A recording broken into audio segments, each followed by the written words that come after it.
Getting ready to buy or sell a home? Do you want to help support pro-life organizations? Then you need Real Estate for Life. Get a top-notch real estate agent and support pro-life causes. Go to realestateforlife.org to learn more.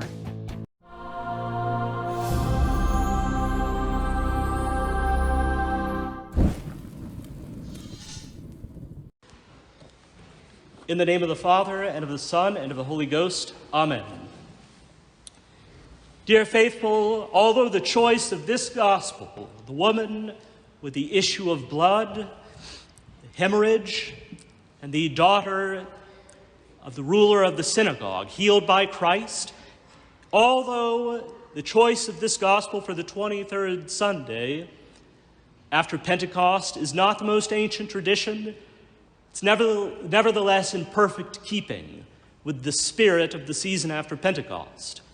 St. Jerome tells us in his homily for today that the woman with the hemorrhage who was healed by our Lord is a type of the Gentile world, while the Jewish people is represented by the daughter of the ruler of the synagogue. This daughter, you will note, was not restored to life until the woman has been cured. And this is precisely the mystery we are commemorating during these closing weeks of the liturgical year. That is, the fullness of the Gentiles recognizing and welcoming the divine physician, and the blindness of Israel at last giving way to the light of Christ, which we hope for, which indeed is prophesied to come at the end of the world, to be completed at the end of the world. We have celebrated during this past year all the grand mysteries of the redemption, and this ought to enable us to appreciate this glorious economy of salvation, as the fathers of the church called it. The spirit of the church's liturgy at this close of her year and our year lets us see the world as though it had already come to its end. It looks as though everything were sinking away, down perhaps to the bottom of the ocean, some deep abyss. But it is only going away temporarily to shake off the wicked from its surface, and then it will come up again, glorified and filled with charity. In the beginning, when man was created, we know that sin soon followed thereafter, breaking up the harmony of God's beautiful world and throwing man off the divine path where his Creator had placed him. Time went on, wickedness went on, sins multiplied, until there was a family on which God's mercy fell, the Jews. The light which beamed on that privileged favorite, though only showed more clearly the thick darkness in which the rest of mankind was immersed. And the Gentiles, abandoned to their misery, all the more terrible because they had caused it and loved it, saw God's favors bestowed on Israel, while they themselves were disregarded and wished even to be so. Leave me alone. That was the idea.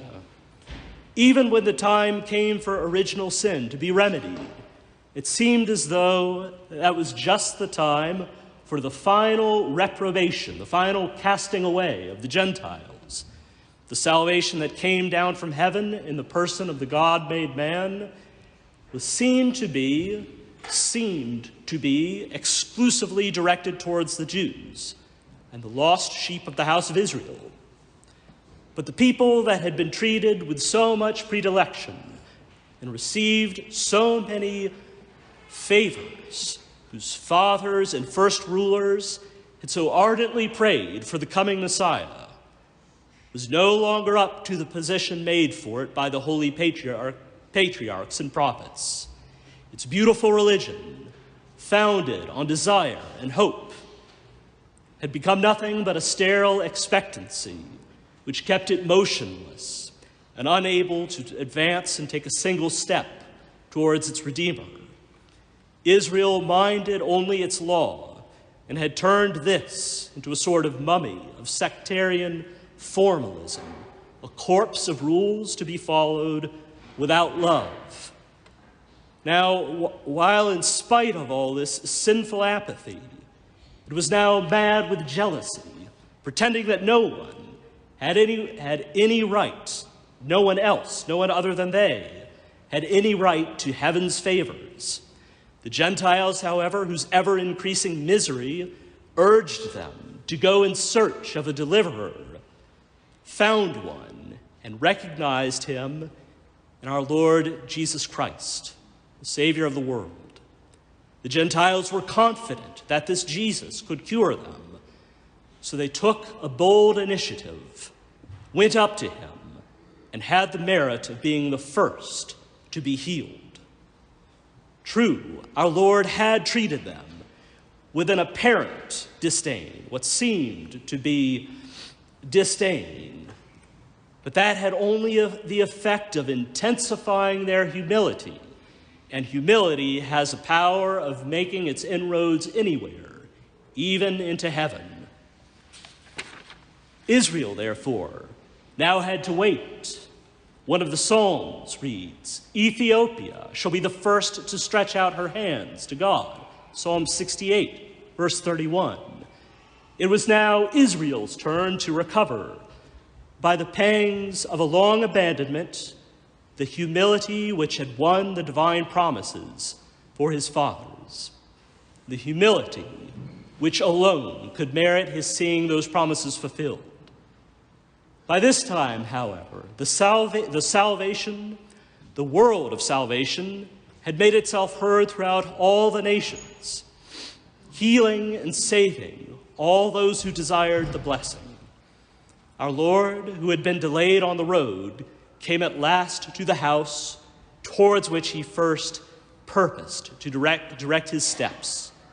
He reached it, and at last the house of Judah, the daughter of Sidon, was in a deep sleep, and she is in it still.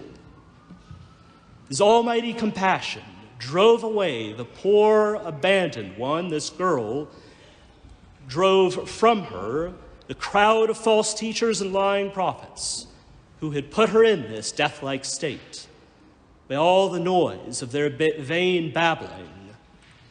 Christ cast forth forever from her house those who insulted him and who were quite resolved to keep this dead one dead. Taking the poor daughter by the hand, he restored her to life, to all the charm of her first youth, proving that her apparent death had only been a kind of sleep, and that the long delay of the dreary ages could never make a lie of the word of God, which he had given to Abraham, his servant. Therefore, let us prepare ourselves for the final transformation of this world, that is, its end and our Lord's return. Let us prepare ourselves for the tidings of the restoration of the daughter of Sidon and the last seal to the accomplishment of the prophecies. It remains now only for the graves to give back their dead, who will rise again on the last day. The valley of Josaphat, in accordance with the prophecy, is preparing for the great meeting of the nations, and Mount Olivet will once more have Jesus standing upon it, but this time as Lord and as Judge.